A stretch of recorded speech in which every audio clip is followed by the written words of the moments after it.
Assalamualaikum warahmatullahi wabarakatuh. Perkenalkan, nama saya Lukman Hakim Aris Munandar, dan di sini saya akan mempresentasikan tentang materi yang dimana materi tersebut adalah pengantar teknologi informasi.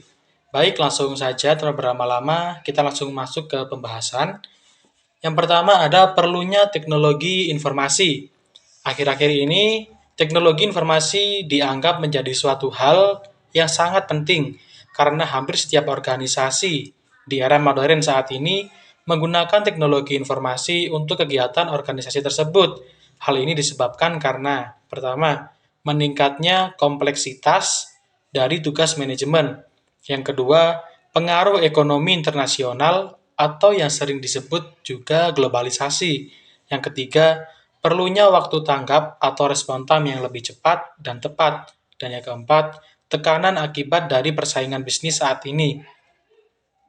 Untuk mengantisipasi hal tersebut, sistem informasi berbasis komputer atau computer-based information system yang menggunakan komputer dan teknologi telekomunikasi digunakan dengan melibatkan infrastruktur seperti perangkat keras atau hardware, perangkat lunak atau software, fasilitas jaringan dan komunikasi seperti internet, basis data atau database, dan informasi manajemen personalia manajemen informasi.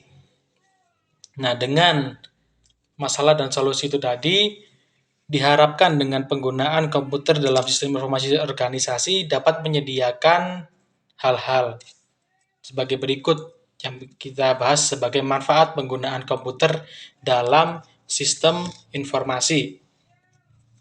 Nah, yang pertama, menyediakan proses transaksi yang cepat dan akurat. Yang kedua, menyediakan penyimpanan atau kapasitas besar dan akses cepat terhadap penyimpanan untuk data-data korporasi. Yang ketiga, menyediakan komunikasi yang cepat baik mesin dengan mesin maupun manusia dengan manusia. Yang keempat, mengurangi informasi yang terlalu berlimpah.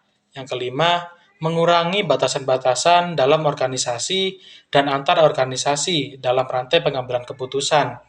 Yang keenam, menyediakan dukungan dalam pengambilan keputusan. Dan yang ketujuh, yang terakhir, menyediakan keuntungan-keuntungan kompetitif sepanjang rantai permintaan dan organisasi yang terjaring. Setelah mengetahui pentingnya teknologi informasi, perlu diketahui fungsi dari teknologi informasi itu sendiri. Kita lanjut, fungsi teknologi informasi. Adapun fungsi dari teknologi informasi ada 6, yaitu yang pertama, menangkap, capture, dalam kompilasi catatan dari aktivitas di komputer. Yang kedua, ada mengolah, processing, konversi, analisis, kalkulasi, dan sintesis segala bentuk data dan informasi. Yang ketiga, menghasilkan, generating, informasi diubah dalam bentuk yang berguna. Yang keempat, menyimpan atau penyimpanan atau storage, merekam dan menyimpan data dalam suatu media.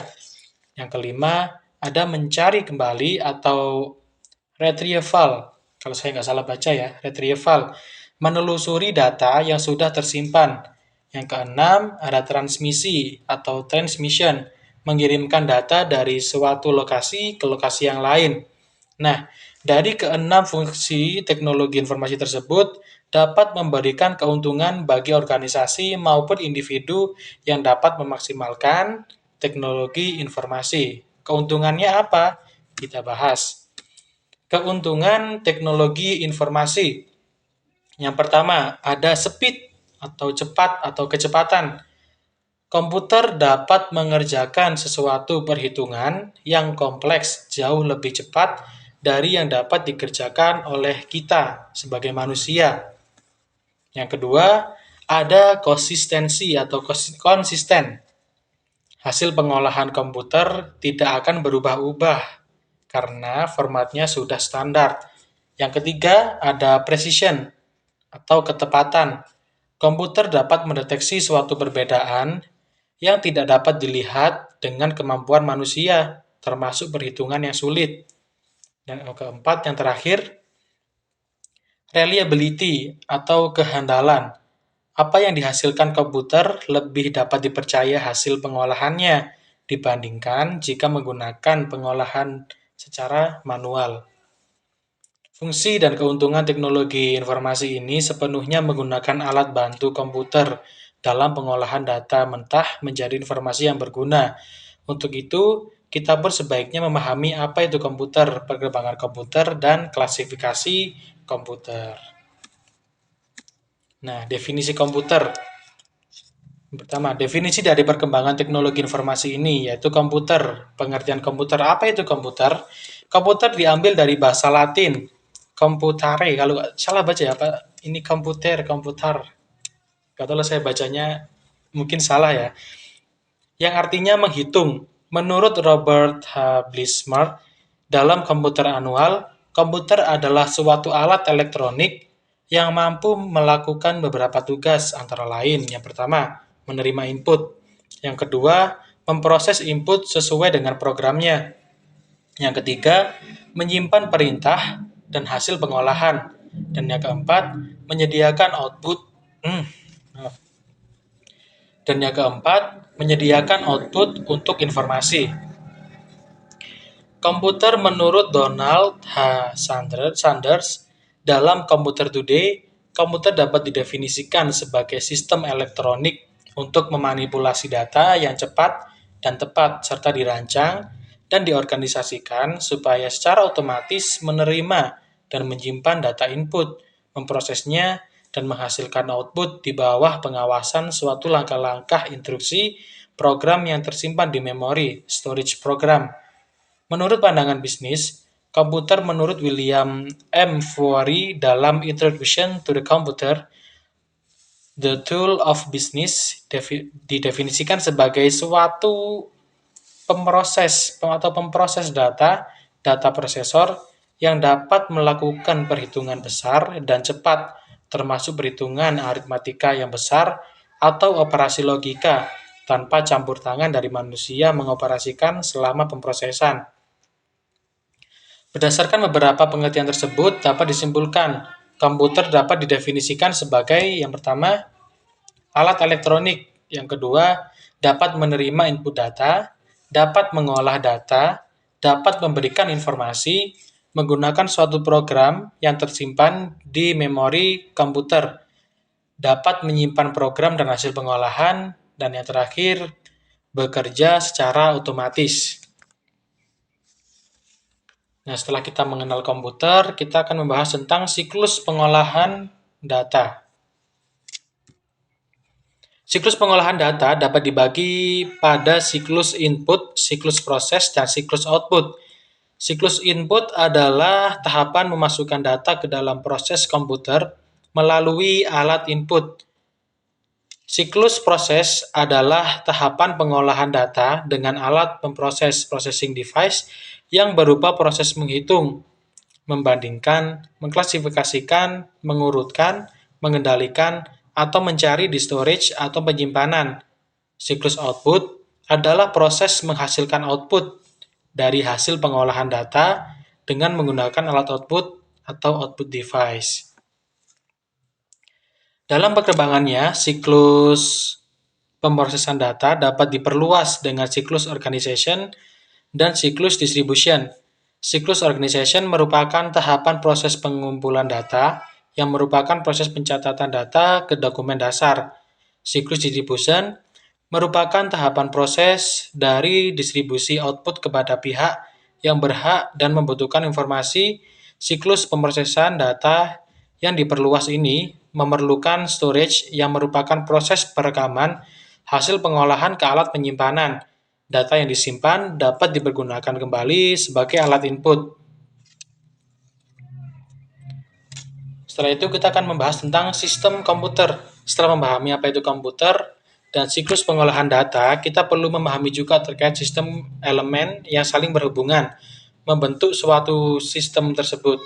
Tujuan dari sistem komputer adalah untuk mengolah data yang telah dikumpulkan sebelumnya sehingga dapat dihasilkan semacam informasi yang dapat digunakan atau diolah selanjutnya agar dapat mengolah data menjadi informasi. Diperlukan beberapa elemen pendukung antara lain perangkat keras, perangkat lunak, dan pengolah sistem atau yang juga disebut juga brainware. Selanjutnya kita akan membahas tentang perkembangan perangkat keras. Sejarah singkat perkembangan perangkat keras dapat dibagi berdasarkan pengolahan data, yaitu alat manual yang menggunakan peralatan sederhana, alat mekanik yang digerakkan secara manual dengan tangan, alat mekanik elektronik yang digerakkan dengan motor elektronik, dan alat elektronik yang bekerja secara elektronik. Nah, saya akan memberikan beberapa contoh alat manual diantaranya. Gue nggak usah nggak contoh deh aku ya.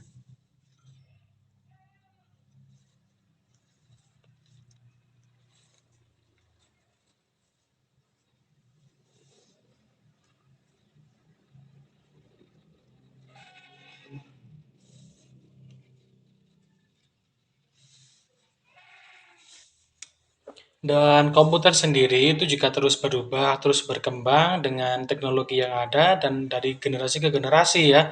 Jadi komputer itu ada komputer generasi pertama, komputer generasi kedua, komputer generasi ketiga, dan sampai yang terakhir itu adalah komputer generasi ke-6 kalau nggak salah ya. Maaf saya kalau lupa. Iya, komputer generasi ke-6 itu yang terakhir. Baik, selanjutnya kita akan membahas tentang klasifikasi komputer. Nah, klasifikasi komputer dapat dibedakan berdasarkan 3 sudut pandang. Yang pertama, berdasarkan data yang diolah. Analog komputer digunakan untuk data yang sifatnya kontinu dan bukan data yang berbentuk angka, tetapi dalam bentuk fisik seperti misalnya arus listrik, temperatur, kecepatan, tekanan, dan lain sebagainya. Yang kedua, digital komputer digunakan untuk data yang berbentuk angka atau yang berbentuk data atau huruf. Yang ketiga ada hybrid komputer, kombinasi antara komputer analog dan komputer digital. Selanjutnya, klasifikasi komputer berdasarkan penggunaannya. Yang pertama, special purpose komputer dirancang untuk menyelesaikan masalah yang khusus. Yang kedua, general purpose komputer dirancang untuk menyelesaikan masalah yang umum. Nah, selanjutnya klasifikasi komputer berdasarkan ukurannya. Yang pertama ada microkomputer. Yang kedua ada mini komputer. Yang ketiga ada small komputer, small scale mainframe komputer. Yang keempat ada medium komputer, medium scale mainframe komputer. Yang kelima ada large komputer, mainframe komputer. Yang terakhir keenam ada super komputer. Baik, itu tadi adalah penjelasan materi mengenai perlunya teknologi informasi. Dan untuk kesimpulan dari materi ini adalah bahwa teknologi informasi memiliki peran yang sangat penting dalam era modern saat ini. Hal ini disebabkan oleh beberapa faktor, seperti meningkatnya kompleksitas tugas manajemen, pengaruh globalisasi, kebutuhan akan respon yang cepat, dan tekanan dari persaingan bisnis.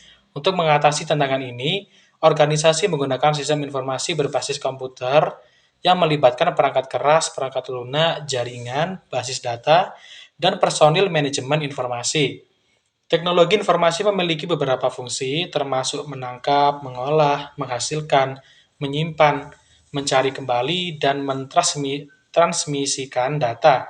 Ini memberikan keuntungan seperti kecepatan, konsistensi, ketepatan, dan kehandalan dalam pengolahan informasi. Selain itu, materi ini juga menjelaskan perkembangan komputer dari generasi pertama hingga generasi ke-6, serta perkembangan perangkat lunak dan klasifikasi komputer berdasarkan berbagai sudut pandang.